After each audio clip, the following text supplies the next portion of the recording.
ကလေးလေးတို့ရေမင်္ဂလာပါနော်ဒီနေ့တီတီရွေးချယ်ထားတဲ့ပုံမြင်လေးကတော့မော်ဆရာကြီးရဲ့လက်ဆောင်လို့နာမည်ရပါတယ်အဲ့ဒါဆိုပုံမြင်လေးကိုစားလိုက်ကြရအောင်နော်ဟိုးရှိတုန်းကရွာတရွာမှာရိုးသားတဲ့ကောင်လေးတစ်ယောက်ရှိတယ်သူဟာမိဘဆွေမျိုးတွေလည်းမရှိတာကြောင့်ဒီနေ့မှာတော့တခြားမြို့ရွာမှာစီးပွားရှာမယ်ဆိုပြီးတော့ရွာကနေထွက်လာခဲ့တယ်အဲ့ဒီလိုနဲ့သူဟာတောအုပ်ကလေးတစ်ခုကိုဖြတ်သွားတဲ့အချိန်မှာပဲအတန်တန်ကိုကြားလိုက်ရတယ်။အဲ့ဒါကြောင့်သူလှည့်ကြည့်လိုက်တဲ့အချိန်မှာသူ့ဘက်ကိုဦးတီးပြီးပြေးလာတဲ့အဖိုးကြီးတယောက်ကိုမြင်လိုက်ရတယ်။အဲ့ဒီအဖိုးကြီးကမော်ဆရာတယောက်ဖြစ်တယ်။ဒါပေမဲ့ကောင်လေးကတော့မော်ဆရာကြီးမှမသိဘူးပေါ့။မော်ဆရာကြီးရဲ့နောက်မှာဝင်းပလွေအုပ်ကြီးပါလာပြီးမော်ဆရာကြီးကိုရမ်းပြူဖို့အတွက်ပြေးလိုက်နေတာကိုတွေ့ရတယ်။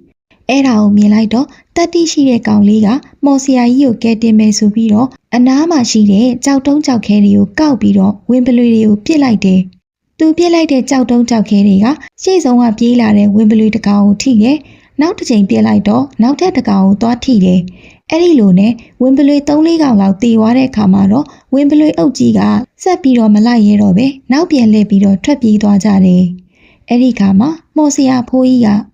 လူလေးမင်းငါ့အသက်ကိုကယ်လိုက်တာပဲငါရဲ့အိမ်ကိုလိုက်ခဲ့ပါမနေ့ပြန်ကြလို့ရှိရင်မင်းလိုချင်တာကိုပေးပါမယ်အဲ့လိုပြောလိုက်တယ်ကျေးဇူးတင်ပါတယ်ခင်ဗျာကျွန်တော်ဘာမှမလိုချင်ပါဘူးဒီနေ့တညတာအိတ်ဆက်ဖို့နေရာလေးတစ်ခုပဲလိုပါတယ်အဲ့ဒီလိုပြောပြီးတော့မော်ဆရာကြီးရဲ့နောက်ကိုလိုက်သွားတယ်အိမ်ကိုရောက်တော့မော်ဆရာကြီးကကောင်လေးကိုကောင်းမွန်တဲ့အစားအစာတွေဇိမ်ရှိတဲ့အိပ်ယာတွေပြင်ဆင်ပေးတယ်ကောင်လေးလည်းပင်ပန်းလာတာနဲ့အစားအသောက်တွေကိုစားတော့ပြီးမကြခင်မှာပဲနှစ်ချိုက်အိပ်ပျော်သွားတယ်။ညဘက်မော်ဆရာကြီးအိပ်ပျော်နေတဲ့ချိန်မှာသူ့ရဲ့အိမ်ကကျေးကျွန်မိန်းကလေးကသူ့ကိုတိုးလေးလာပြောတယ်။ရှင်ကကျမသခင်ရဲ့အသက်ကိုကယ်လိုက်တဲ့အတွက်ကျမရှင်ကိုလျှို့ဝှက်ချက်တစ်ခုပြောပြမယ်။မနေ့ပြန်ကြရင်မော်ဆရာကြီးကမြင်းဆောင်ထဲကနေကြိုက်တဲ့မြင်းကိုယူပါလို့ပြောလိုက်မယ်။အဲ့ဒီခါကျရင်တတိယအကန့်မှာရှိတဲ့မြင်းကြီးကိုယူမယ်လို့ပြောလိုက်ပါ။အဲ့ဒီလိုအကြံပေးသွားတယ်။ဒီလိုနဲ့မနဲ့မိုးလင်းတော့မော်ဆရာကြီးကကောင်လေးကိုမြေဆောင်နဲ့ခေါ်သွားပြီးစိုက်တဲ့မြင်းကိုယူပါလို့ပြောလိုက်တယ်။ကောင်လေးကလည်းညတုန်းကအစေခံမိန်းကလေးမှာထားတဲ့အတိုင်းတတိယမြောက်မြင်းကိုယူမယ်လို့ပြောလိုက်တယ်။မော်ဆရာကြီးကနည်းနည်းတော့မျက်မှောင်ကျုံသွားပေမဲ့သူ့ရဲ့ကတိအတိုင်းပဲကဲမင်းရွေးချယ်တဲ့မြင်းကိုယူသွားပြီးတော့နောက်ပြီးတော့မင်းကိုငါဟော်ရီယာတရောလေးနဲ့လက်ဆောင်ပေးလိုက်မယ်။တကယ်လို့များတေလောက်တဲ့အခက်အခဲအကျက်တဲနဲ့ကြုံလာလို့ရှိရင်ဟော်ရီတရောလေးကိုတီးလိုက်ပါဆိုပြီးတော့ထပ်ပြီးတော့လက်ဆောင်ပေးလိုက်တယ်။သူကမော်ဆရာကြီးကိုကျေးဇူးတင်စကားပြောပြီးသူ့ရဲ့အိမ်ရှိရာဘက်ကိုမြင်းစီးပြီးထွက်လာခဲ့တယ်။လမ်းကြတော့သူစီးလာတဲ့မြင်းကြီးကသူ့ကိုစကားတွေပြောတဲ့အတွက်အတော်လေးကိုအံ့ဩသွားတယ်။မြင်းကကောင်လေးကိုပြောလိုက်တယ်။အသင့်အိမ်ကိုပြန်မလို့လား။မပြန်ပါနဲ့။ရွာမှာတင့်အတွက်ဘာမှကောင်းကျိုးမရှိနိုင်ဘူး။အဲ့ဒီတော့အသင့်ဘဝကိုပိုမိုတိုးတက်ချင်တယ်ဆိုလို့ရှိရင်ကျွန်ုပ်သွားတဲ့လမ်းအတိုင်းသာလိုက်ခဲ့ပါအဲ့ဒီလိုပြောလိုက်တယ်ကောင်လေးကလည်းမြင်းပြောပြထားတဲ့အကြံအတိုင်းပဲမြင်းကြီးသွားတဲ့နောက်ကိုပဲအသာလေးလိုက်သွားလိုက်တယ်ဒီလိုနဲ့ပဲတနေ့တော့သူတို့ကတိုင်းပြည်ကြီးတစ်ခုစီကိုရောက်ရှိသွားတယ်အဲ့ဒီတိုင်းပြည်ကြီးကိုရောက်တော့မြင်းရထပ်ပြီးပြောပြန်တယ်တကယ်လို့များဒီတိုင်းပြည်ရဲ့ဘုရင်ကြီးကငါ့ကိုရောင်းမလားလို့မေးလို့ရှိရင်လုံးဝမရောင်းနိုင်ပါဘူးဒါပေမဲ့ဘုရင်ကြီးရဲ့မြင်းဆောင်ထဲမှာဒီမြင်းကိုခေါ်ထားနိုင်ပါတယ်အဲ့ဒါဆိုလို့ရှိရင်မြင်းဆောင်ထဲကမြင်းတွေအားလုံးကဒီမြင်းလိုပဲအင်မတန်လှပပြီးတန်မာကြန့်ခိုင်တဲ့မြင်းတွေဖြစ်လာပါလိမ့်မယ်လို့ပြောလိုက်ပါကောင်လေးကိုသူကအဲ့ဒီလိုပြောလိုက်တယ်မကြခင်မှာပဲသူတို့ကဘုရင်ကြီးရဲ့နန်းတော်နားကနေဖြတ်သွားတဲ့အခါဘုရင်ကြီးကမြင်းကြီးကိုမြင်ပြီးတော့သူတို့ကိုလှမ်းခေါ်လိုက်တယ်ဘုရင်ကြီးကမြင်းကိုကြည့်ပြီးတော့ချီကျူးစကားတွေပြောတယ်အဲ့ဒီမြင်းငါ့ကိုရောင်းပါလားငါဘယ်လောက်ပေးရမလဲအဲ့လိုကောင်လေးကိုမေးလိုက်တယ်ကောင်လေးကလည်းမြင်းကြီးတင်ပေးတဲ့အတိုင်းပဲဘုရင်ကြီးကိုပြန်ပြောလိုက်တယ်ဘုရင်ကြီးကဝမ်းသာအားရနဲ့ပဲမြင်းဆောင်ထဲမှာမြင်းကြီးကိုတညခေါ်ထားလိုက်တယ်နောက်တစ်နေ့မနက်မြင်းဆောင်ထဲကိုသွားကြည့်လိုက်တဲ့အခါအလွန်အံ့ဩစရာကောင်းစွာပဲမြင်းဆောင်ထဲမှာရှိတဲ့မြင်းတွေအားလုံးကငယ်ရွယ်နှုတ်ပြိုပြီးလှပချောမောနေကြတယ်အလွန်တရာအိုမေးနေတဲ့မြင်းအိုကြီးတောင်မှငယ်ရွယ်ပြီးချောမောတဲ့မြင်းတစ်ကောင်ပြန်ဖြစ်သွားတယ်တဲ့အဲ့ဒါနဲ့ပဲဘုရင်ကြီးလည်းလူငယ်လေးကိုကျေးဇူးတင်စကားပြောပြီးစုလက်တွေအများကြီးပေးလိုက်တယ်ဘုရင်ကြီးရဲ့ပညာရှိအမတ်ကြီးကကောင်လေးကိုတော်တော်လေးမကြေမနက်ဖြစ်နေတာပေါ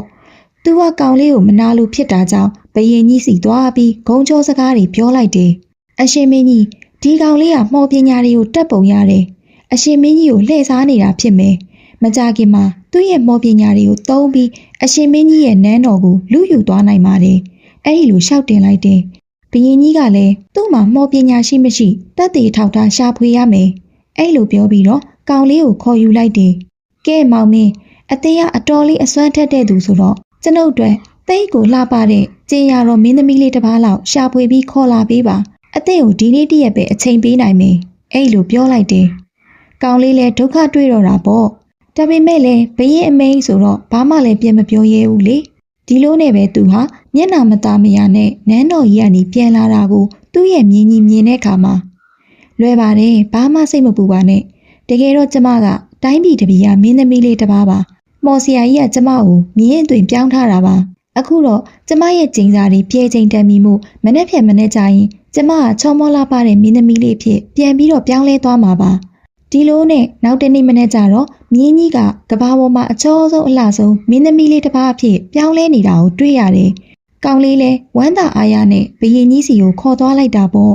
ဘရင်ကြီးကတော့ကောင်လေးဟာမော်ပညာတွေကိုတက်တယ်ဆိုတာကိုသိသွားပြီးကျေးဇူးမတင်တဲ့အပြင်ထပ်ပြီးတော့ဒုက္ခပေးဖို့ကြံစီလိုက်တယ်ငါရဲ့ပညာရှိအမတ်ကြီးပြောသလိုပဲဒီကောင်လေးဟာသူ့ရဲ့မော်ပညာနဲ့ငါရဲ့နန်းတော်ကြီးကိုတစ်ချိန်မှလူယူနိုင်တယ်အဲ့ဒီလိုတွေးပြီးတော့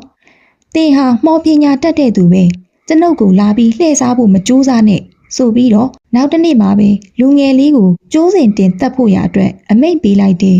လှပတဲ့မင်းသမီးလေးကိုတော့ခေါ်ထားလိုက်တာပေါ့နောက်တစ်နေ့မနေ့ရောက်တော့ဘရင်ကြီးကမင်းသမီးလေးကိုခေါ်လာပြီးတော့ကောင်လေးကိုကျိုးစင်တင်မဲ့နေရာကိုရောက်လာတယ်မင်းသမီးလေးကတော့ကောင်လေးကိုကြည့်ပြီးတိတ်ကိုဝမ်းနဲ့ကြေကွဲနေတာပေါ့ကောင်လေးကသူ့ရဲ့နောက်ဆုံးချိန်မှာမော်ဆရာကြီးပေးလိုက်တဲ့တရောလေးကိုတတိယသွားတယ်ဒါနဲ့ပဲဘရင်ကြီးကအသိကိုမတက်ခင်နောက်ဆုံးဆန္ဒတစ်ခုကိုပြောပါလို့ပြောလိုက်တယ်အဲ့ဒီအချိန်မှာကောင်လေးကကျွန်တော်မျိုးရဲ့တရောလေးကိုနောက်ဆုံးချိန်နဲ့ထိုးခွင့်ပြုပါလို့တောင်းဆိုလိုက်တယ်ဘရင်ကြီးကလည်းခွင့်ပြုလိုက်တာပေါ့အဲ့ဒီအချိန်မှာမင်းသမီးလေးလည်းကောင်လေးရဲ့အကြံကိုရိတ်စားမိပြီးသူ့ရဲ့နားနှစ်ဖက်ကိုဂွန်းနဲ့စို့ထားလိုက်တယ်။ကောင်လေးကသူ့ရဲ့တရောလေးကိုစထိုးပါပြီ။ကောင်လေးကတရောလေးကိုလည်းစထိုးလိုက်ရောအနားမှာရှိသမျှဘရင်ကြီးအပါဝင်လူအားလုံးကငိမ့်နေလို့မရတော့ဘဲနဲ့လှုပ်လှုပ်ရှားရှားနဲ့ကားခုန်ကြတော့တယ်။ကောင်လေးကနိုင်ပေါင်းများစွာဇက်တိုက်တရောကိုထိုးနေတော့လူတွေအားလုံးကလည်းကာရင်ခုန်ရင်းနဲ့ပဲနောက်ဆုံးတော့အင်မတန်မောပန်းလာကြတယ်။ဘရင်ကြီးလည်းခြေကုန်လက်ပန်းကြပြီးဘလို့မှဆက်ပြီးမကနိုင်တော့တာကြောင့်ကောင်လေးကိုတောင်းပန်ရတော့တာပေါ့ရက်ပါတော့မင်းရဲ့တရောကိုဆက်ပြီးတော့မထိုးပါနဲ့တော့ငါမင်းကိုမတတ်တော့ပါဘူးအသက်ချမ်းသာခွင့်ပြုပါမယ်အဲ့လိုပြောလိုက်တယ်ကောင်လေးကတရောကိုမရက်သေးပဲနဲ့ဒီလိုတော့ဘယ်ရမလဲကျွန်တော်မျိုးကအရှင်မင်းကြီးကိုဘာမှမလုပ်ခဲ့ပဲနဲ့အရှင်မင်းကြီးကကျွန်တော်မျိုးကိုတတ်ဖို့ကြံစီတာဖြစ်တဲ့အတွက်ကျွန်တော်မျိုးစိတ်ကျေနပ်အောင်လို့မင်းသမီးလေးကိုပေးရမယ်မင်းသမီးလေးကိုပေးမှသာတရောထိုးတာကိုရက်နိုင်မယ်လို့ပြောလိုက်တယ်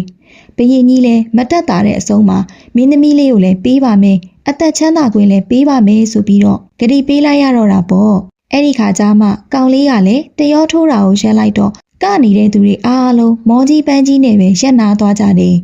နောက်ဆုံးတော့ကောင်လေးကမင်းသမီးလေးကိုခေါ်ယူပြီးဘရင်ကြီးပေးလိုက်တဲ့ဆုလက်တွေနဲ့အတူသူ့ရဲ့ရွာကလေးစီကိုပျော်ပျော်ရွှင်ရွှင်နဲ့ပြန်လာခဲ့တော့တာပေါ့